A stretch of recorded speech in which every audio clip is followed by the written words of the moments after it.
computer games here to stay, or is it a fad? I think computer games are fundamentally different from video games, mainly because computer technology in the home can be extended and become a much broader base of technology.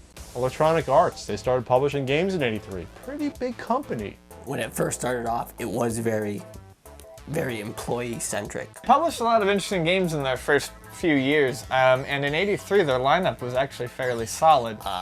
Dr. J versus Larry Bird. Yeah, with a one-on-one game. Eventually, you know, Madden and Bird versus Jordan, I think there was a game. My personal favorite, the Pinball Construction Set by Bill Budge. So EA was the first to start using album covers for their games. Electronic Arts was founded by programmers, and these programmers wanted to be respected as artists. The same way that bands had respect for making an album, they wanted games to have that exact same feel.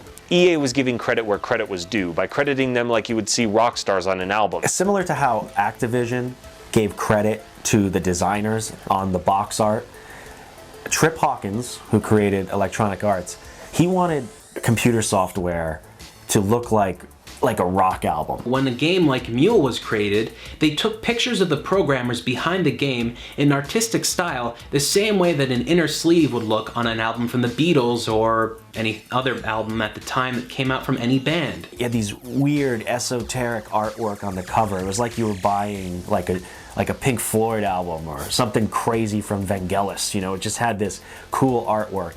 They wanted to change the way that consumers viewed programmers.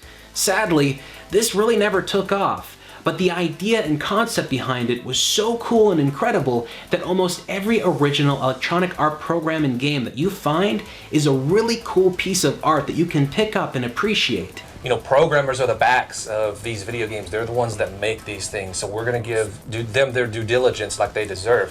While not everybody remembers Mule nowadays, they sure as hell should go back and take a look at what that album looked like, because it really does set a standard for something that should have become commonplace. Respect for the producers of games rather than respect for just the game itself. They planted themselves in the '80s.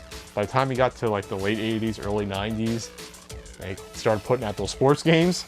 Then they just took over the world and started destroying companies one by just buying them out and firing all their workers. They own everything. They're like Ubisoft. They're one of the big ones.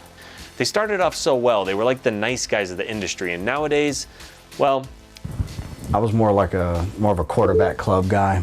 they're not good. Please don't sue me, EA. But, I mean, Trip Hawkins, whatever anybody says about the guy when he put together Electronic Arts, whether it be moving into the 3DO later, he definitely tried to change the way things were done in the industry. And you know, he succeeded for the most part.